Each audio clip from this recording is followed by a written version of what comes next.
नमस्कार, मी संतोष सुतार आणि आपण पाहतात शेल माझा. कोल्हापूर जिल्हा परिषदेत महिला व बालकल्याण समितीच्या नव्यानं निवड झालेल्या सभापती विद्या विलास पाटील यांच्या कार्यालयीन प्रवेशाचा सोहळा उत्साहपूर्ण वातावरणात पार पडला. या प्रसंगी कार्यकर्ते, पदाधिकारी व नागरिकांनी मोठ्या संख्येने उपस्थित राहून त्यांचं जोरदार स्वागत केलं. विद्या पाटील या सलग दुसऱ्यांदा कुद्नूर मतदारसंघात निवडून आल्यात. यापूर्वी या तुडिये मतदारसंघातून निवडून आल्या होत्या.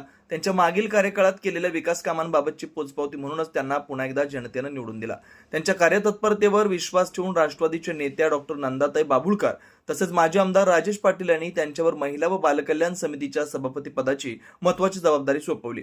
कार्यालयीन प्रवेशावेळी डॉक्टर नंदाताई बाभुळकर, माजी आमदार राजेश पाटील, राष्ट्रवादी काँग्रेसचे जिल्हाध्यक्ष बाबासाहेब पाटील आसुर्लेकर, सामाजिक कार्यकर्ते विलास भाऊकू पाटील, लक्ष्मणराव गावडे, सागर पाटील, जिल्हा परिषद सदस्य राजश्री गावडे, रचना गावडे, माजी जिल्हा परिषद सदस्य अर्जुन आबिटकर, चंदगड पंचायत समितीचे सभापती विलास नाईक, रामराजे कोपेकर, बसवंत दाडकूरकर, शिवसेनेचे राजू रेडेकर उपस्थित होते. यावेळी उपस्थित मान्यवरांनी विद्या पाटीलना पुढील कार्यकाळासाठी शुभेच्छा देत महिला व बालकल्याणासाठी प्रभावी काम करण्याचा विश्वास व्यक्त केला. आपल्या भाषणात पाटील यांनी महिलांच्या सक्षमीकरणासाठी तसेच बालकांचे आरोग्य, शिक्षण व पोषण यासाठी विविध योजना प्रभावीपणे राबवण्याचा निर्धार व्यक्त केला. सदर सोहळा जल्लोषपूर्ण वातावरणात पार पडला असून कार्यकर्त्यांमध्ये नवचैतन्य निर्माण झालंय.